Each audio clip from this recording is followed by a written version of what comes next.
Right, yes. Okay, we're live now. Great. Okay, so good morning to everybody who is watching us on LinkedIn, probably watching us on Facebook, YouTube as well, and listening to us in Clubhouse. So, very welcome to our podcast this morning. It is Wednesday the 10th, and we are pleased to have Michael Foster with us. We have had Michael with us before, and probably you remember him. We talked about movies, we talked about one of his projects here, but still, there is a lot more to talk about. And the title of our today's podcast is After Shogun. What's next from Japan? And we're going to have this. It's not a dialogue, it's a conversation actually about art, about movies, about books, about anime as well. So we hope that you enjoy it. And before I give the floor or the screen to Michael, I would like to just mention and say thank you to our sponsor, Kanchu.com. Kanchu.com that offers bilingual services in the field of real estate and buying and selling homes in Tokyo and Yokohama. So if you need to buy or sell a home, then please connect with James at Kanchu.com. So that you'll find the details in the description of the YouTube video. And probably if you're on LinkedIn, you already know James yourself. So thanks a lot for that. And before I take too much, so Michael, let's see how you got connected to Japan and what you really have in mind telling us today about all the ideas about Japanese anime, Japanese books, After Shogun, and Godzilla -1 as well. Oh, yeah. There's so much good stuff. Okay, so really easily, it's like, I'm just a fan. Like, I grew up as a kid who, when the Japanese soft power was really starting to come into fold. And so it was like, I fell in love with the aesthetic. I fell in love with the people, the community. And so over the last few years, I just decided I better take this a little more seriously. You know, you get to a certain age, and you're like, your passions become hobbies, and then they become passions again. And so there was just so much interesting story happening in Japan. So it was like, I just was a fan. I mean, my father, I should say my grandfather fought in World War II. And so there was some family history there. But it just became something that I just fell in love with. And so a disclaimer, just so we know, because I know this is the expert insights. I am not claiming that I'm an expert in any way. Okay. Also, I might be wrong about everything I'm saying today. I will fully admit that, because I'm going to point out 5 intellectual properties that I think are fantastic that should be turned into live action. There's probably many people who are watching who get very passionate about these sort of things will say, yeah, but you forgot in the list 500 other properties. And you're right. That's the thing. There's so much material. And I really hope that we're smart enough to start diving into this and translating and making and doing this correctly really is the big thing. And right. Yeah, Shogun, we use that because that's been the most recent success. And although some people have been quick to point out, I don't know if that counts necessarily as a Japanese intellectual property. It was not written by a Japanese person, and you are right. However, the recent production was a hybrid Japanese-American, I think also Canadian production, and I think that it's a wonderful model for moving forward, especially making sure that we play up to each other's cultural strengths, and also make sure that it hits all the right notes. And sometimes when you're in your own culture, you can't see that. So in this particular case, the joint Japanese-American production is a phenomenal thing, and should, if you're a major studio, not that you should ever listen to me, but if you are and you don't have a department that's focused on Japanese entertainment and finding ways to bring that here to the States, someone's going to, and they're going to do well. Yes. For whatever that's worth, as my dad would say. Yeah. Right. Yeah. Yes. So it's almost mysterious that it hasn't happened yet enough. I would have thought this, I think anybody who follows Japan to our level saw that potential a while back, and so I agree with you. It's kind of like, as the Japanese say, fushigi. It's kind of strange that we haven't seen it so far. Your thoughts, Maya? Yes, it is fushigi. At the same time, I think that it has started happening. It's still Yeah, in yeah, early stages. But also, when we talk with people from the US, for example, or people who travel between the two countries and also between Japan and Europe, inevitably everybody mentions that there is a lot of, let's say, what is that? There is a lot of talk about social media. There is a lot of, let's say, not just social media, but also on TV, talk about Japanese movies and Japanese anime. And also, I think that it was Doug Montgomery. Is it Montgomery? Doug Montgomery yes. who mentioned that nowadays, if you travel in the United States, you inevitably see all those huge billboards and posters of, let's say, Otani, for example, and also some anime characters there. And I think that this is just the beginning of what is going to happen, because this is like an avalanche or a snow slide, or what you call that, a snowball running down the hill, right? Yeah, So definitely. people And and yeah, no, I was just yes. going to say, what Douglas mentioned to us, that the number one brand in the world is Pokemon. The number Oh, two is Hello Kitty, if I got it right. And then number three was Disney. And when I mhm. heard that, it blew my mind. I would have never guessed that. You know. Right.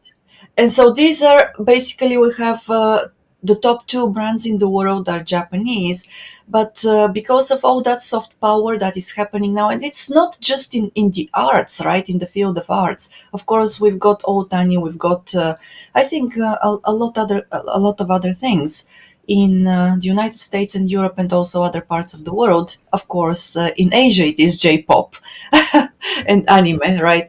But my point is once again that there will be probably more companies that will open their eyes, that will wake up to the power of these intellectual properties that, Michael, you mentioned earlier, and also many others, as you said, because it's not just those five.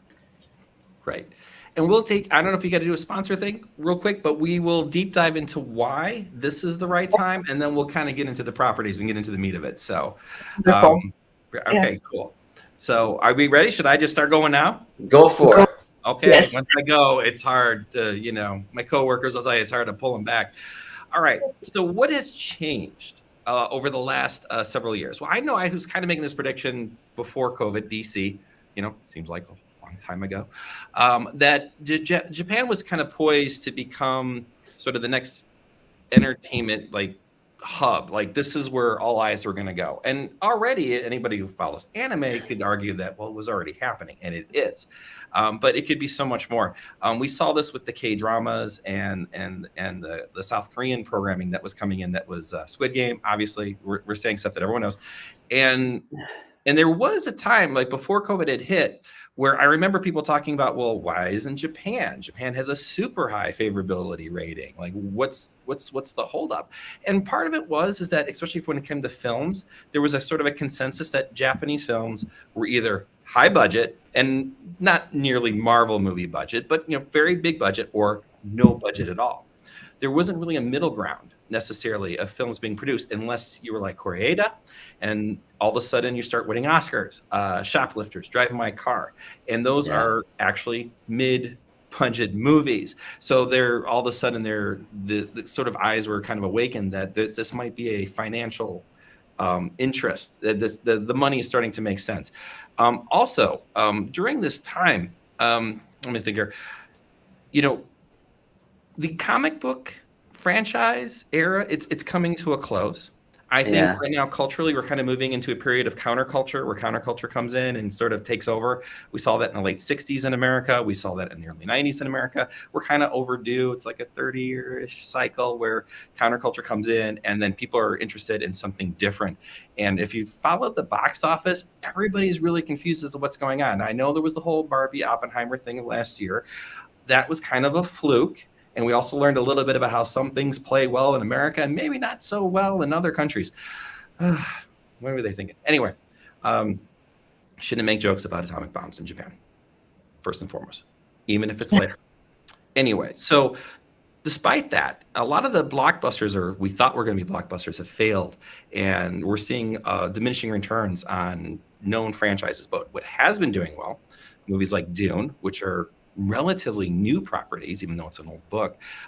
Movies like Inside Out 2, which if you don't see the anime influence in that movie, you're not paying attention. And so, and also the fact that right now, because the uncertainty in the box office, and because streaming has changed the economics completely, we see that there is a need for not spending $120 million on a film if you can help it.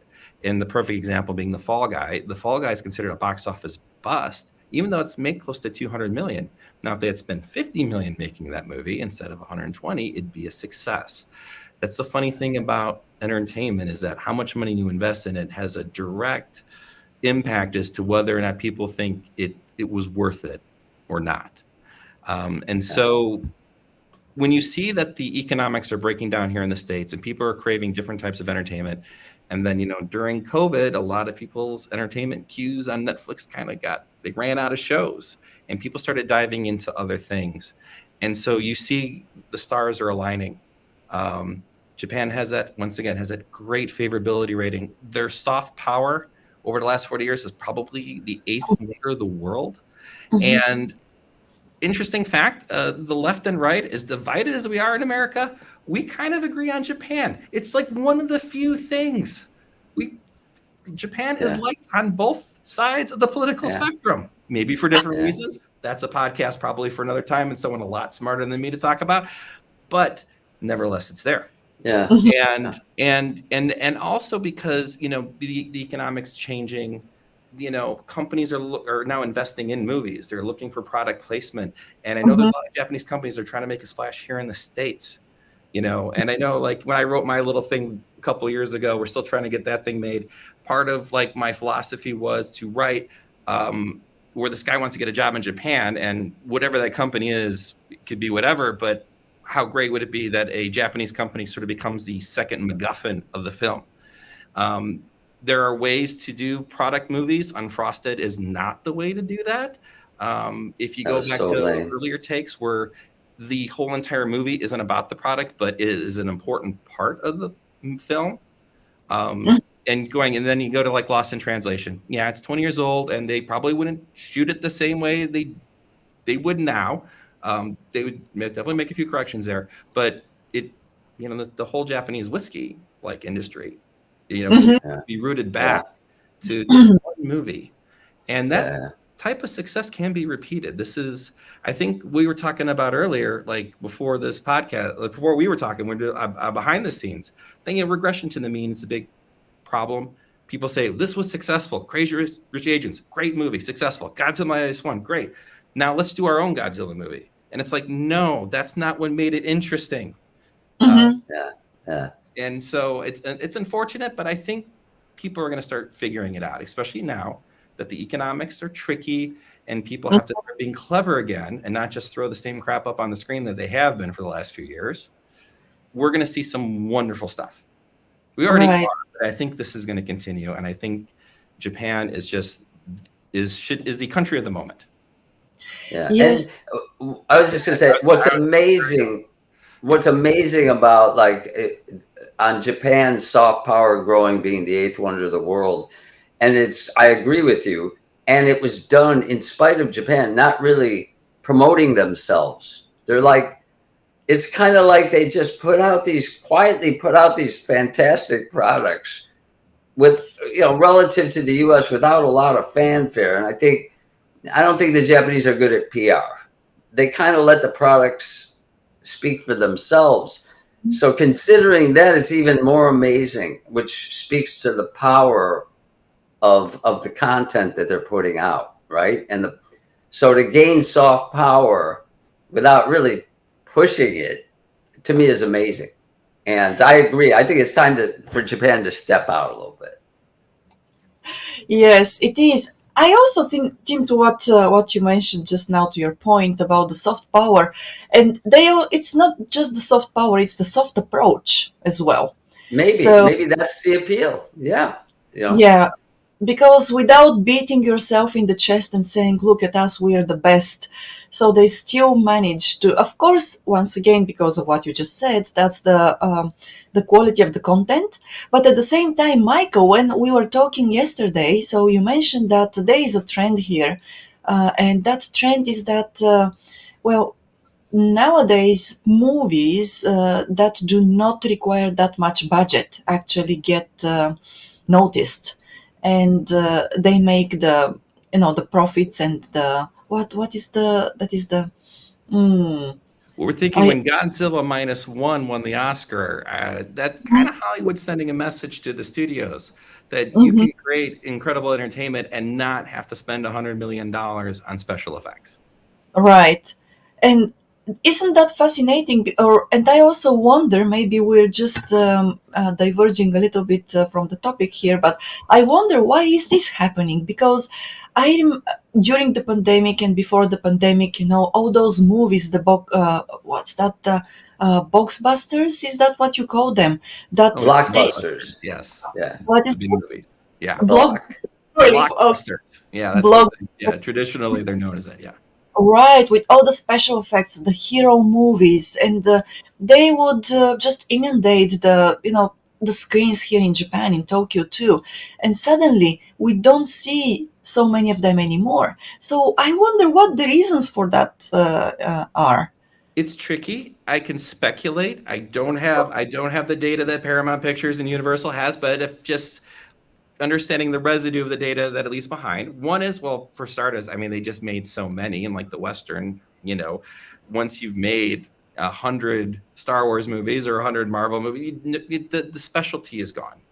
Also, we're heading into a darker geopolitical climate. That's the not fun stuff to talk about. But the 2020s compared to the 2010s, yikes! And we Mhm. know that what we're seeing play out in other countries. This is just the beginning, and we know that things will probably get worse on a global scale before they get better. And I think when people sort of realign, I kind of look back on the days of like 9/11, right? I use James Bond as an example. They were already in the middle of doing that last Pierce Brosnan James Bond film where there's like an invisible car. He goes surfing into North Korea. And although it made money, nobody liked the movie because the atmosphere had changed. People didn't want frivolous. They didn't want Timing. silly. What they loved was the Bourne movies. And then you Right. notice that James Bond retooled with Daniel Craig only 4 years later. Yeah, And I that's kind of interesting. feel like we are going through that phase again. It's just Mhm. hard to take things light when the news is always bad. Right. Yeah.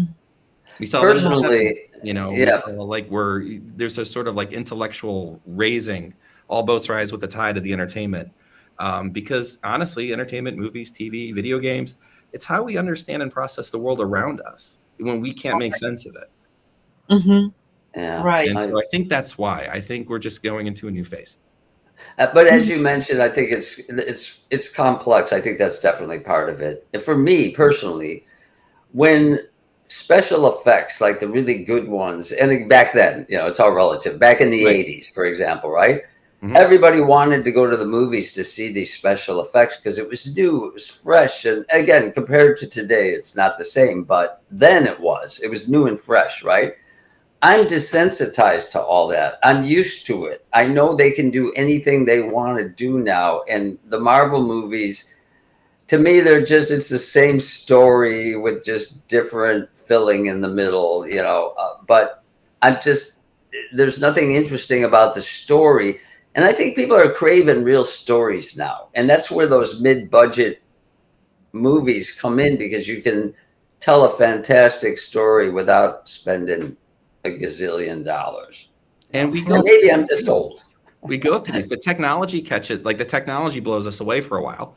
Like when we went to like CinemaScope in theaters or full color, whatever. The Right, technology, and right, then you right, can right. kind of ride that technological wave for a while, and then the stories kind of get a little lazier because you're just more focused on the razzle dazzle. But then once people adjust Yeah. and they're waiting for the next big technological breakthrough. Now you got to up the game in terms of the writing and just the basics. And so, yeah, we're just in that phase again right now. But it's kind of, I think in this particular case, spinning it all the way back. This is why it's just a very exciting time for Japanese properties right now, because there's just so much good stuff. And it'd be wonderful if it could find a wider audience. So I think the next step would be to talk about like what works, what's worked in the past, what hasn't worked, just briefly, and then we can kind of get into our properties. And if anybody, I don't know if people can interact, but if you can, feel free to shoot us. We have people, if they want to ask questions, we can. Yeah. Yes. Sure. Yeah. All right.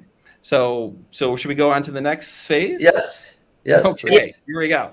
Yes. Next, Act 2. So I think, like, you know, I kept saying, like, you know, going back to it, like, there's a company called Houze Inc., which I know is out of Japan, and I know they have an affiliate in Los Angeles. They're going to come up again in conversation later, but I think one of their jobs is to bring Japanese entertainment to the States. Once again, hire them or hire somebody internally, but you should start to do this. And the one thing we've kind of learned is that when you're translating properties from Japan to the States is one, keep them in Japan. Don't move them to Seattle. I'm looking at you, Death Note. Also, yeah, because if I think they're going to do it with your name, they're going to like take it and set it into like Kansas or something. It's like, why do that? You're taking many of the things that we find interesting and you're stripping them out. Of course, it's not going to work right from the get-go. Once again, Japan has a very high favorability rating. Stay in Japan. But also in translating, I found that when doing video games, and not just Japanese video games, but all video games, it seems like the most successful ones, they take the property and they kind of extenuate, or they shift one component of it, or they do something different with it, and that's what gets people intrigued. Like the Sonic movies, you know, you can't call those cinema, but what they did is they took a Sonic the Hedgehog video game and wrapped it around a Jim Carrey movie from the 1990s, and that actually kind of tracks because Sonic was popular in the early 90s. Jim Carrey's rubber face phase was popular in the early 90s. So it didn't seem contrived. It actually kind of seemed natural, and it worked. When Shogun, obviously not a video game but a book property, when they redid it, because a lot of people forget, there was one in 1980. Interesting watch, especially when you compare the two. You can see how things have changed in 40 years. But when they did the new Shogun, they wanted to focus on the Japanese characters and not just Blackthorn. So there was a whole. They said we're gonna shift this around, and yes, also made the female characters more empowered. I'm all for that. And then finally, I think about The Last of Us. When they did their show, they actually stayed pretty close to the game. But what they did do interesting is they kind of used the format to, you know, that third episode with the side characters, the couple, the two, you know, the one survivalist and the other guy who kind of stumbles in.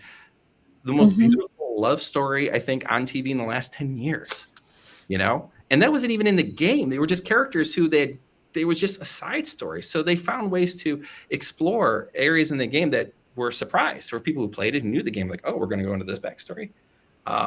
And that's really the key, is you don't want to just do a direct translation. You got to find something in the property and you got to make it its own, because once again, there's usually a video game and an anime that's already been produced. So the thing has to stand on its own feet. But getting back into the genius of what Shogun did. And I know Hiroyuki Sanada, and I don't know if was he an executive producer. I think he was. I think he was really heavily. I know he was heavily involved.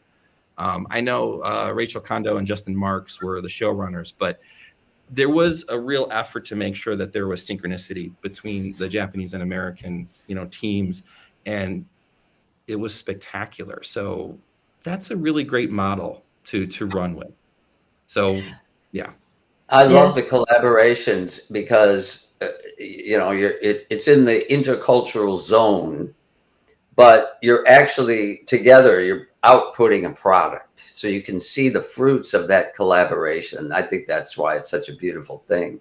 And as far as the storytelling, again, I like the idea of creating an intercultural space within the context of a story with realistic characters on both sides, maybe interacting in a way that the audience never would have anticipated. And so they're having fun, but they're also learning. They're getting a more honest glimpse of Japanese culture. And I think that's what's been lacking in Hollywood, you know, in the past, is sometimes the Japanese would be portrayed in a scene and they'd have Chinese music in the background, you know, as an example, as just a cheesy example, right?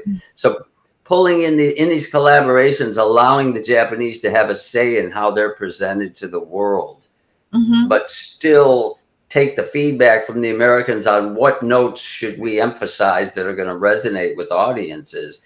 And so I think that's a testament to what a true cross-cultural collaboration can do. Yeah.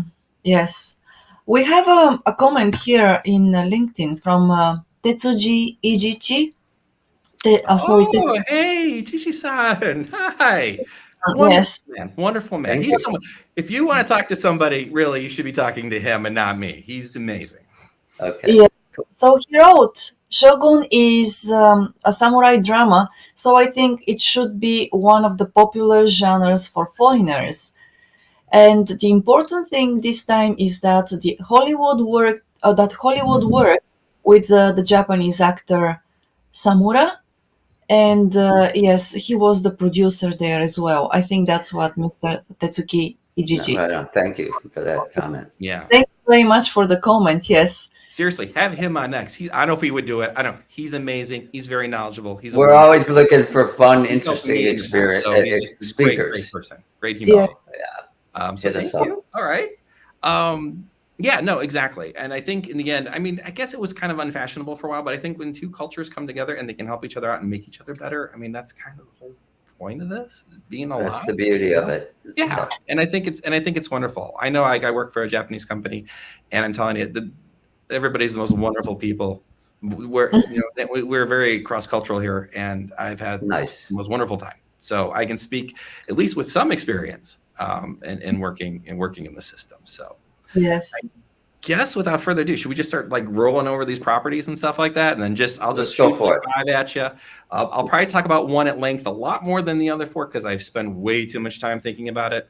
Some guys have fantasy football. I just got with anime movies in my head. So anyway, what 5 properties? So first of all, and I come with props, Persona 5. And I actually brought this book so I can do that really loud and be like, why hasn't this made into a movie yet? It is a wonderful story. We'll go into the story in a second. I know that in 2022, I think his name was Toru Nakahara, who's one of the heads of Sega, had announced that they were interested in doing a Persona 5 live action feature, and it's been kind of dead quiet since. So why this particular one? It's a Japanese role-playing game. It's 100 hours long. And the basic story is like Scott Pilgrim versus the World meets Inception with the dash of Ocean's 11. You basically have young high schoolers who, through access through an app or the metaverse, it turns out to be a much more complicated thing, but you get into it, can access the minds and hearts of people. They can go into their psyche and change their behavior, especially corrupt adults. Already you can kind of see like why the story would work really, really well for Gen Z. And the reason why I picked this game from a personal standpoint, I was playing it in 2017, and I remember like there's a sequence in the film. I say it's a film, but it's more like an anime, where a character attempts suicide. So trigger warning for anybody there. Of course, I said it, and then I said trigger warning. My bad. And I know, like I was playing it, my wife, she comes in and she's like, "What are you playing?" Like it captured her intrigue right away because. She'd never seen this before in a video game. I never seen it before in a video game. And the story was so well written. And it hit a lot of very hard themes, but did so in a way that didn't make you feel like squeamish. Or sometimes you play video games like, that's a little too much. This game always stayed light enough on its feet to where you can kind of deal with the stuff it was throwing at you. And then what you realize is that this is a game about surviving trauma. And then each character who kind of gets added to the team has their own sort of traumatic figure in their life that they kind of have to deal with. And what they do is they go into their mind, they steal whatever is most important to them in their mind, like their little treasure. And then, of course, when they get done, they are reformed good citizens and repenting for all the crimes and terrible things that they've done. yeah, this is a really, really great story. And Mm. I'd love to see it translated. Now, probably the reason why they announced it and we haven't heard a thing about it yet is that a story this complicated and this good from a game which is really long, there's 1,000 ways for this to go wrong. And so it has to be done with a lot of care and a lot of insight. And just for kicks, like I wrote 90 pages of screenplay one. I had written the one screenplay. We're trying to get that film made, and Russia invaded Ukraine. I figured, what the heck? You just might as well go for broke, and I'll just write the first act of film one. I kind of envisioned in my head it would be like 3 films, and partially too just because you can talk about this stuff, but unless you actually try to do it, you don't know if you really know what you're talking about. And it was in that process of writing the script where you realize, I can see where these are some areas in which you'd have to try to figure out like how you're going to deal with it. So maybe like costume changes, like costumes. Sometimes the costumes could be a little scandalous for, basically, which is even though they're older teenagers or teenagers. My way around this was writing it kind of like how Aaron Sorkin wrote The Social Network, where I made it a very ping-pongy dialogue kind of a film, so you can cover a lot of territory very quickly and make it funny in certain areas, but it also would upplay the more serious stuff. But it was intriguing because when you go through that process and you really sit there and you map out how the heck are you going to make this movie. And I do actually have my 40-page synopsis up on my website if anyone's interested. But it almost in some ways became a template for how you would do this for any video game translation. Because I made the argument, this was, by the way, before video games were actually being translated into good movies or good TV shows, was that the way we process video games and the way we process films are completely different. And so we had to learn how to, so you have to break apart whatever it is the story is and then rebuild it in a way and not try to insert all these little like gimmicks that the game does to keep your interest. That's cute, but really it's just the story. So very cool. Yes, hey, Michael. Yeah. Can I just interrupt real quickly? Sure, go for it. Because we have we have an important message from our sponsors.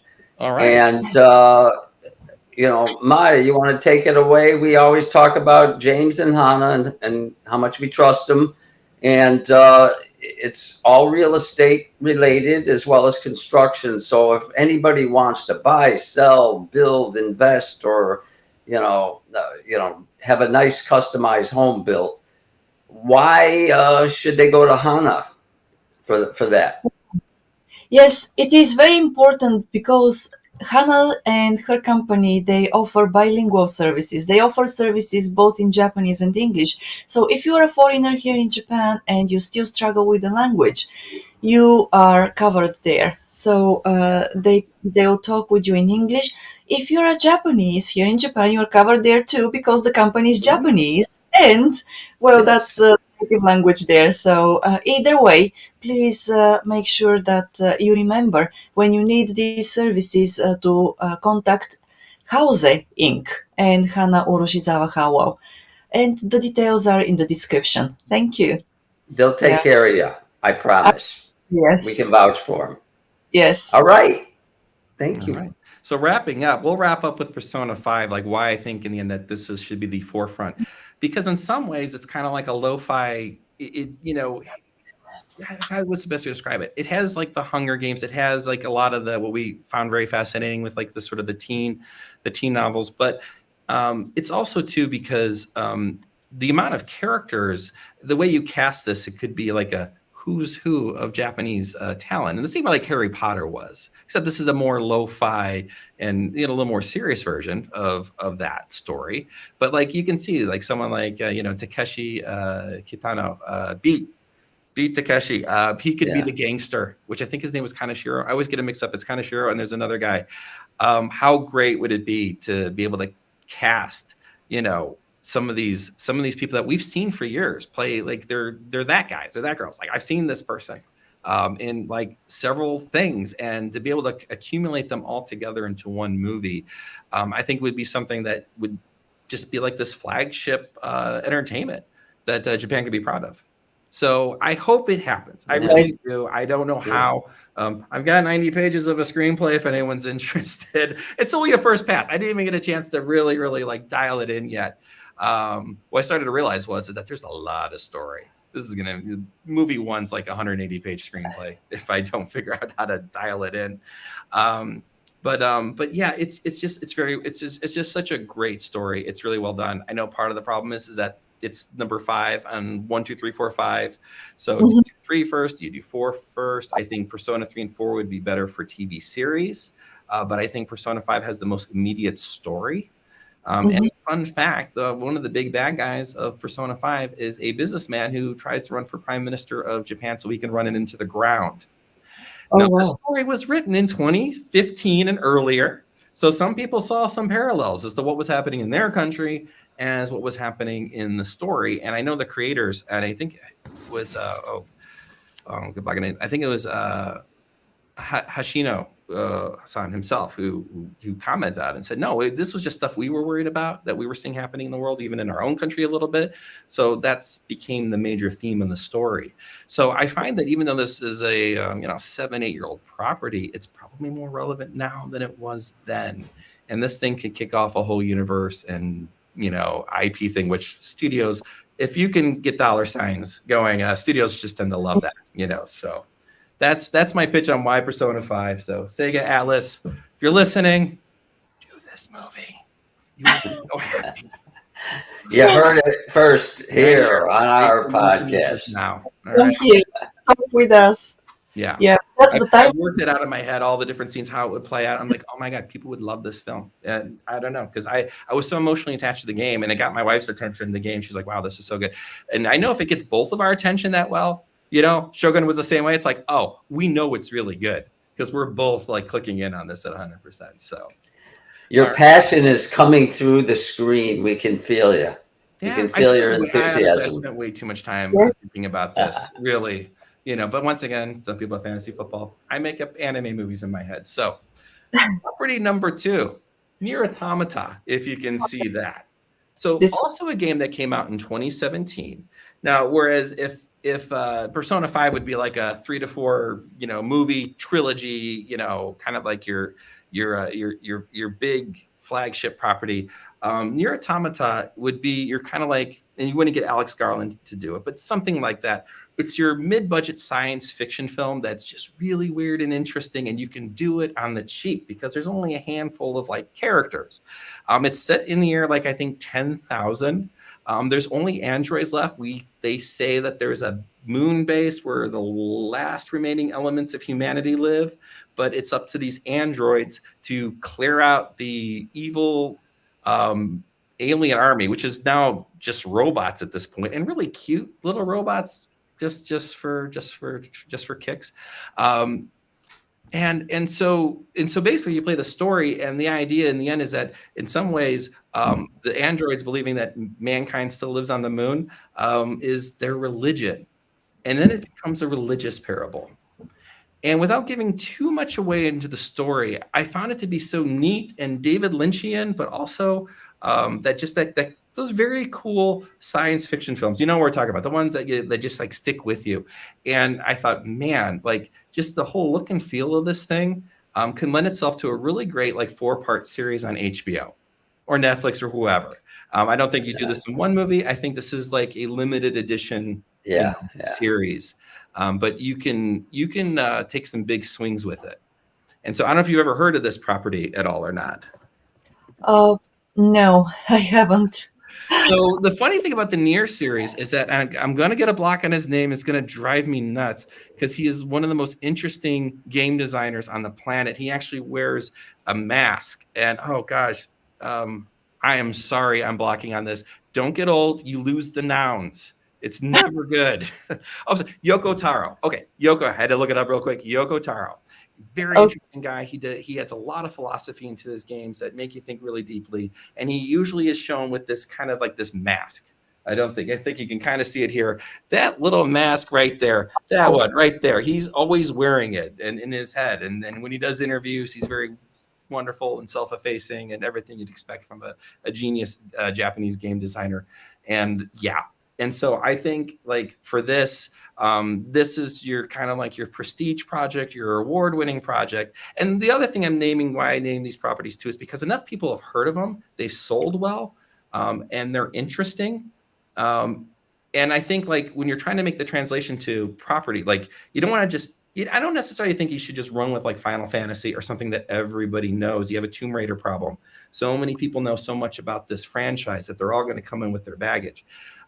You want to pick these kind of more, these kind of cultish, but also very successful titles that aren't necessarily the most top of mind, because I think you kind of then you don't have as much of a problem with too much baggage. People just assuming that when you see a Final Fantasy movie, and by the way, they tried a couple of those and they never quite work. It's all about managing expectations. So Right. Yes. Fun fact: Archipel, the French documentary group, and we have. Is that Yuka? Is that Yuka? Yes. I have to chime in because I think I have seen both. The games you're talking about, Michael, but I've seen the anime version for Persona 5. Yes. And so my question actually is though, yeah, you're right. It can be kind of a complicated. It's kind of it's appeal to your sort of like a mental side. Mm-hmm. So, so that's what my question is, because, a lot of people are saying the reason why, Godzilla -1 got so popular, because, that movie is still popular, because when it was introduced, released in Netflix here in the States, I think it hit the top 1 in a week or so. So it still is very popular. The reason behind that is they say it's so simple. Right. You kind of can guess how it's going to end. So I think that's sort of one end of sort of contents, but I believe that, complexity also can be appealing. So is that like both type of contents can have like enough audience? To answer your question, it's very interesting because yes, when I was writing just for fun, writing the Persona 5 screenplay, that was the real tricky part, was like, well, how do I take something that's complex? And I kind of referred to the process as distilling. You're really trying to squeeze the core essence of the story out, because the thing about video games or even the anime, there's just a lot of side story, a lot of diversions, a lot of stuff that you don't necessarily need to tell the main story. But what it does do is it adds a sort of layer of complexity and depth that even though maybe like the video game or anime might spend 5-10 minutes on it, you can just have it 3-4 seconds, but if you do it in a way that's potent, it hits harder. And I think like properties like that have such a rich and developed, like Lord of the Rings or Dune, they have these really rich and developed, universes. People would kill for something like that, because man, that just lends itself to just falling into the story, and also just other stories, other offshoots. We tend to love those kind of things. And so, but you're right. Don't want to go too complex. You have to distill the story to its core essence in order for it to work. Right. And for the movie portion, are you're thinking about real humans to play the roles, or anime movies? Well, I guess you can go either way. I think it'd be fun to do some live action, only because it hasn't been done. It's been done okay. There's been some that have been done good. I know Bleach in 2018 came out, and that was actually pretty good. And you can kind of see, we're so close. We're so close to having that movie that just knocks people out. I think if you do a live action, what it does do is it opens up the doors for a lot of other live action. And once again, people are always looking for what they haven't seen before. Nobody's seen an anime video game turned into like Oscar-worthy material. How cool would it be to do something like that? Just to jump into this conversation, we have a question on LinkedIn from Cohen Van Week. And his question is, Michael, how do you feel about the One Piece adaptation? Great question. It was good. I'm not a big One Piece guy, so I had to watch it from I was a little older when that came in, so I missed it. I think if I had to read like One Piece, and I think we'll use like One Piece and then the other one, Cowboy Bebop, is an example of how to do it right and wrong. One Piece is in the right direction. because what they did do very well is capture the essence of the story and of the comics, and like you knew what you were watching, and that's wonderful. I think where it gets tricky sometimes is the way, like, how cartoony do you want to be? Because you have to service the fans and they're expecting something. But sometimes if you go too far into that direction, then you kind of get pulled out of it a little bit. And that is a really, really hard tightrope to walk. So what did I think about it? I thought it was good. I mean, I wasn't, like I said, I never followed One Piece, so I don't feel like I'm the authority of that. But I thought they did a nice job with it. And I think it's just another step in the right direction. I think it's getting there, you know. And so I hope that answers it. I hope I didn't burst any bubbles. I apologize if I did. No, because Cohen Van Wyk, he wrote, I like it. I think it's good. And, well, that's great. Yuka, you were enthusiastic about this question. What is your take on it? Did we lose you, Yuka? No, she's on mute. Oh. You're on mute? Unmute yourself, Yuka.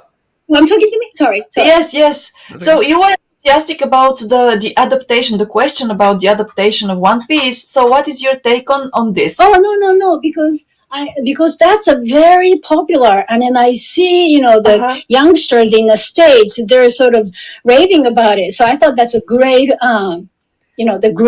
question. And then there are just so many, like a teenagers here have a tattoo written, in Japanese, and I hope they understand what they mean. But there's lots of characters, those characters' names. So Michael, I think you got something there. Yeah, I hope so. I mean, in the end, like I said, we're just fans. We'd love to see it happen. We're all just drops in the ocean. If we could be a drop in the good one that makes things better in the world, especially with the bad news going on these days, then that's what you try to do. Right. All right. So I guess I'll do these real quickly, and then we'll kind of leave it up for more questions. So feel free to start throwing stuff at me. It's all right. So I got 2 books and an anime, and this is my last visual prop for the day. Haruki Murakami. Now I know we had Drive My Car, and there was an adaptation of Norwegian Wood, which was pretty good back in 2010. But they've never dipped into his weird stuff, which for people who like Haruki Murakami, that's why we like we like his magical realism. So you sit there and you spend, well, what should they try to even bother like moving into like? And I think honestly, once again, this is an HBO limited edition series. I'm going with A Wild Sheep Chase. It is one of his funniest books. It's kind of like one of his more streamlined, more simple books in the sense that it's basically about a guy who has to find a sheep with a star on it, or otherwise these sinister people are going to ruin his career, and all the kind of the weird things that happen along the way. It's set in like, I think actually the Dance Dance Dance, the sequel was set in 84. This I think is set in the late 70s, early 80s. So right off the bat, the way the story is written, you got to set it back in the past, but it'd be really cool to have some sort of vintage retro Japanese story. We see a little bit with Tokyo Vice, but truth be told, Tokyo Vice does not really use its 1999 setting very well. It had a very hard time the fact that they used the Ravenette song from 2008 in the open. It's a great song. They used it, and it threw me off ever since. And also, too, they kind of ride the conflict. Oh, Japanese people are different. Americans are different. We're so tired of that story.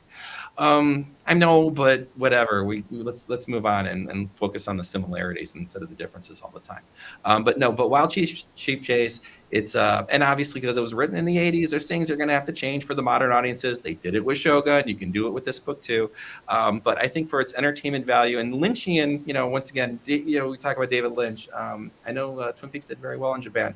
And I believe Haruki Murakami was a fan. I think he actually hosted Twin Peaks parties back in the day in the original run in the 1991 season. It's a wonderful story. It's quirky. It'll get people's attention. And I think people have been just longing to have one of the more wild and crazy Haruki Murakami novels translated. And Drive My Car is a wonderful film. And I really did like Norwegian Wood. I know there's another short film that's coming out as well. But yeah, let's try to adapt some of his strange stuff. I think there's an appetite for it now. I think people want different, and you don't get more different than Haruki Murakami when he goes off the rails. So I love his books, and I read so many of them. And why not too many of his books have not been filmed?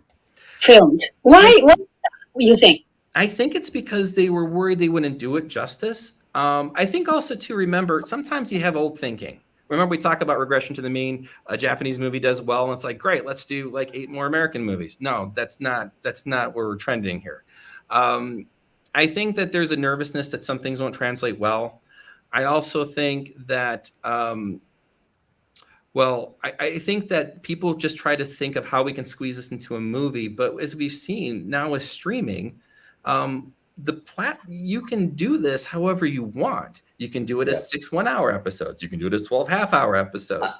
I think about the famous filmmaker Kielowski, who did the Three Colors trilogy back in like 92, 93, 94.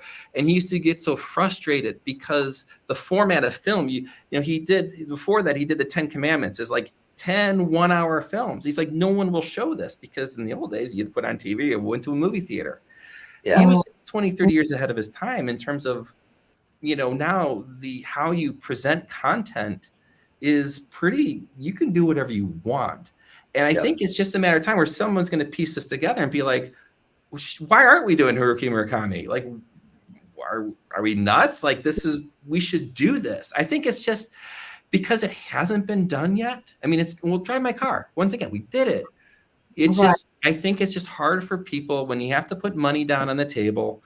You always go with the safer bet, especially the more money, the safer the bet. Mm-hmm. And so but I think the studios are getting desperate now. They know that they have to change the game up a little bit. And I'm with you. Why haven't they made these yet? There should be a dozen of these films by now. And I love the limited editions. It's the perfect format. I like it better than movies because, as you said, you got to cram stuff into the movies. Right. And these limited editions, it allows the story to unfold and more character development, and it keeps me glued. I binge those, So, go ahead, Yuka. Go ahead. Yuka, go ahead. Sorry, so many Stephen King's books have been.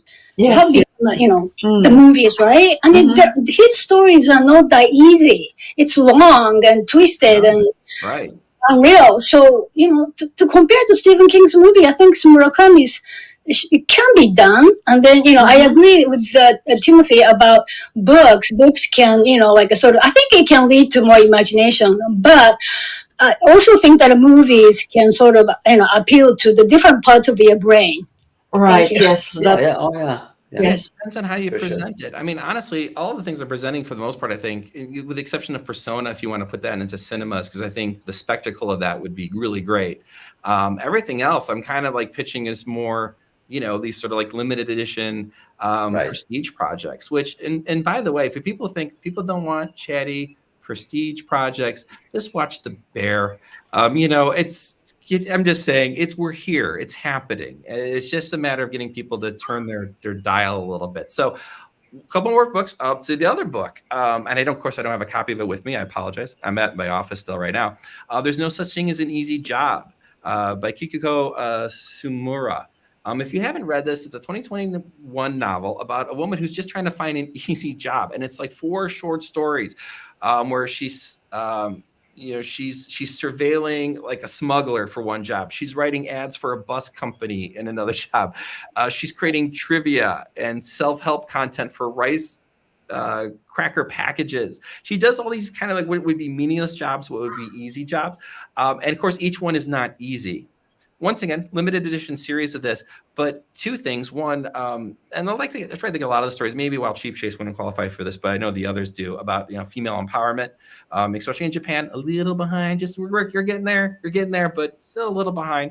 So I like the idea of having entertainment that sort of elevates feminism around the world. And it's interesting because a lot of the reviews of this book kind of saw the feminism of the character. That basically, they even said, one suggested, I think it was The Guardian, who says this should have been written, there's no such thing as an easy job for women. And it's just a delightful read. It kind of gets into some of the magical surrealism that we associate with Murakami, but it does so in a more subtle way. But once again, and by the way, I think I was going to tell Tim this. Tim, I caught the first episode of that show you recommended. Oh, yeah. What was Rebooting? it? What? Rebooting. Rebooting. Yeah. By the way, everybody in that show is fantastic. That's such a good My show. car is in it, and then the other actress from who's in Godzilla -1. I'm sorry, blocking on their names, but wonderful talent. And I think for a film like this, like if you're going to do, there's no such thing as an easy job. Get those people who are Get them in it. Yeah. And then bring them over. Because I'm going to get their names. I'm just going to pull them up because once again, sorry, you lose the nouns when you get older. Kids, don't get older. It's a sucker's game. Right. Not for the faint of heart. That's right. Sakura Ando. And Kaho is in it. She was wonderful in Our Little Sister. That's when I first saw her back in the day. And yeah, I mean, it's just a killer cast. Oh, and that's right. It was Toko Miura. I might be mispronouncing her name. I do apologize. I'm learning Japanese. I'm still learning. Toko Miura, who was in Drive My Car, and she was phenomenal in that or in this show. Yeah. Cast them in this. I think there's no and by the way, this also kind of begs the question: will you do it in Japanese or English? I think you know what, we'll let the focus groups figure that one out. I think there's reasons you can go either or, but I think really it just depends on the production. So just to kind of put that out there. And then I think the last one I wanted to mention was a comic called Erased that came out in I think it was the mid 2010s by Kei Sunday. And it's basically Quantum Leap meets Stand By Me about a kid who could just he's in his 20s. He can kind of jump back in time to stop an accident from happening. He never figures out why he has his power, but he does it and gets himself into more trouble than he likes. But he always reflects on his classmate who was murdered when he was in 4th grade. And one day he ends up going back that far. And what he realizes is that this girl's being abused, which is just so poignant because I love the fact that because he's seeing it from an adult trapped in a kid's body, but still from that perspective, he realizes, oh, this girl's just in trouble. And he does everything he can to try to stop her murder from happening. It is so, once again, in Persona 5, but a much simpler story, so beautifully written. Now, someone can argue, well, the anime is also brilliant. They did a live action take on it. So some people might say, well, wait a minute, they already did a live action of this. Yeah, it's not great. It could really use a little bit the Shogun team should probably, when they're in between Shogun seasons, should just jump on this for a season. And I think they could do it justice. But those were kind of my 5 picks. If you've never seen the Erased anime, I do believe it's pretty much readily available on streaming. Once you're done watching this, stop it and then just go watch that. It's that good. I think we ended up binging it in one night because, once again, if you're glued to it, and you know it's good. You know it's good if you're paying attention to it, and I'm still talking about it 8 years later. It's good. Well, thank you for that, because while we were talking about all these books, and I'm following the comments on LinkedIn, I cannot read all of them, but from Ji-san, we have more of them. He also said that the industry doesn't know what will be the next popular gig, within the industry. And it happens, but the timelessness of art definitely, comes through regardless of time. And also we've got Atsuko Tsuji saying, what an insightful session. Thank you. And then Binati is here too. I think people are going to try watching more Jidaigeki stuff after becoming obsessed with Shogun. And also another thing is we never mentioned it because the author, there is a Japanese author. He was raised in Britain, actually, Kazuo Ishiguro, and I love his novels as well. But maybe it is, just a topic of another session, talking about all that Japaneseness, and the soul of the Japanese people and the Japanese culture. Because I have talked with some of my friends here, and they say about Ishiguro, he was born in Japan, he was raised in Britain, he has been there, he won, I think that he won a Nobel Prize for Literature several years back. And they say, well, he's not Japanese anymore. But when, as a foreigner, I read his books, they're so very Japanese. And it's really interesting how people view all those cultural values and everything that transpires in the stories. The stories of the games, the stories of the anime, and the stories of the movies and everything. So maybe we can do another session on that as well. I think there's, because we could talk about this this could be its own podcast of things that should be turning into the Japanese properties that should have a bigger audience. There's an idea. And I think, I mean, hopefully conversations like this just increase that chance. You don't know who's listening. Someone's going to look at this and think, I don't know. Right. But I think that if you look at the economics, and I didn't even really get into the boring math part about all this, but the economics do make sense. I think, like, getting back into Archipel, when they did that documentary in 2018 about how the Japanese video games were breaking through the market, it was because they were producing mid-level video games. They weren't competing with the indie guys who had no budget. They weren't competing with the big Call of Duty kinds of things. They were middle budget games, and they cracked the market. And it seems like, well, the film industry, and they already are, they're starting to figure it out, can do the same thing.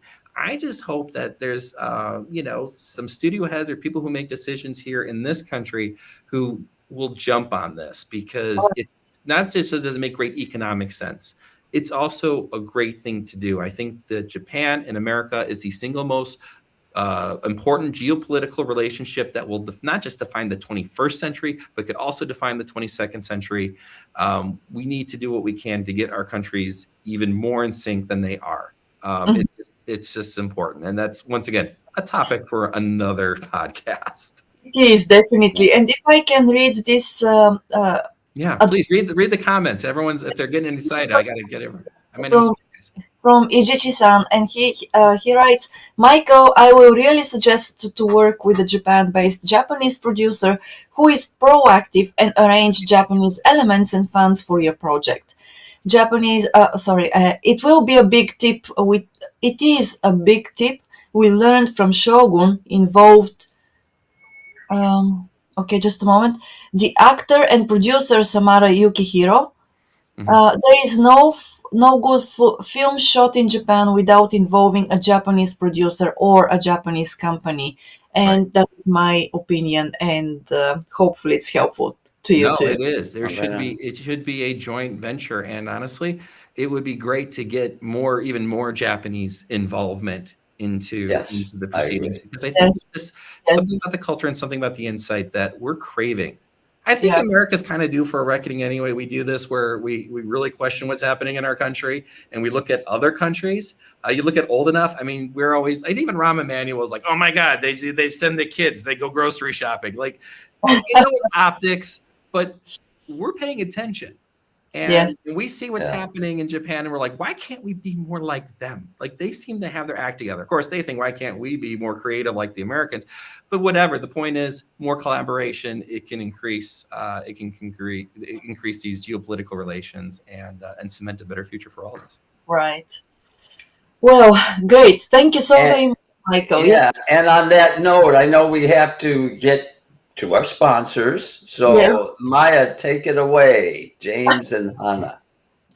Okay, so with James and Hannah, once again, please, if you need bilingual services in selling or buying property in Tokyo and Yokohama, or rentals in Yokohama, or reconstruction and home design, so please contact Kanchu.com and James or Houze Inc. and Hannah, so that you get your projects on the right start and have them done right as well. And well, Michael, thanks so very much again for coming up with the idea. This we can continue. Was great. Yes, it was great. We can continue this topic on its own, I believe. But as soon as you get a little bit more time, let's do it again. And absolutely. Yes. Well, hopefully we'll get the ball rolling a little bit. I got a couple screenplays, from Chicago to Osaka, still looking for a home. And I want to give a shout out to a good friend of mine, Hiroshi Kono, as well. Zajishi-san, who's always giving great advice. He's working on this project where he took the band Bentenya and took them down Route 66. Once again, cultural projects that are very interesting, and I can't wait to see how this turns out. So just wanted to give a shout out there. There's just a lot of cool things happening, and it's just wonderful to be in the mix of all of it. Yes, it is. Thank you so very much. And Ijishi-san, if we can connect, it will be wonderful, and we'll be happy to have you with us on the podcast as well. I feel bad. He's probably like, why did you throw me? I'm sorry. No pressure. Only if you want to. You contact us if you're interested. If not, we understand. No pressure. No pressure at all there. Well, great. Thanks a lot to everybody who stayed with us this Wednesday Thank morning, you. July the 10th, who listened to all the ideas Michael shared with us. And Michael, thank you for sharing them. So we wish you a happy midweek and a wonderful reminder of the week.